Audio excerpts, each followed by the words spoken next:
Wait, before you post that heart-filled, lovingly hateful comment on one's page, let's take a look and analyze the typical environments that those who post such comments typically dwell in.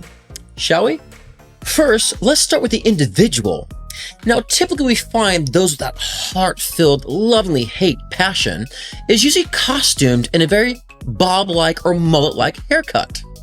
Now, we commonly find blonde to be the color, but we have found other colors like purple, red, blue, and orange and pink, and typically on the stale end of the color spectrum. We also find the cut to be a very manically blunt-like cut, typically used with a elementary arts and crafts style scissor. Now, let's take a look at what we usually find next to the keyboard of the poster. So in most cases, what we typically find is one fresh roll of toilet paper, accompanied by Pepto-Bismol for those who might be a little lazy. But in most scenarios, we see either hot sauce or soy sauce, depending on the demographic. And we always do find an empty bowl of ice cream, although sometimes we found to be just aged cottage cheese.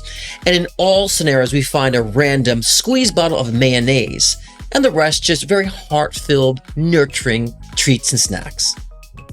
Now, 95% of our studies show that around the commenter is usually a cat here, a cat there, a cat over here, a cat over there, and they usually typically seem to be very disinterested in the commenter. Very telling. Lastly, let's take a look at the commenter's attire. Typically what we find is there's always a purple-like pant. Now, it's not limited to fabric, but typically we see a cotton-like purple pant with enough cotton lint balls attached to it to balance out the ratio of pet hair. Now, accommodating those purple sweatpants, we always find a very bold, eccentric-like sock, typically with a phrase that's very telling of the individual. In this case, we see a sock that says, "I love farting." Very tell of the poster. Sometimes we find matching socks. In this case, we don't find matching socks. However, the other sock is a roll of toilet papers of symbology, which is rather consistent with theme, but still not a match. And always below in those socks, we find a very UGG-like slipper. Now, the slipper is not dependent on the weather. In this case, it's 110 degrees outside, and the slipper is usually accompanied with a very unique fragrance.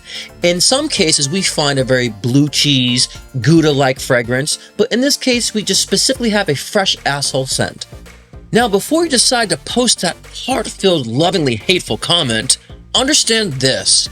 Just as your own environment is not relevant for you, your opinions are not relevant to us. And just as you don't care about what's around you, we don't care if you're around us either. So, enjoy!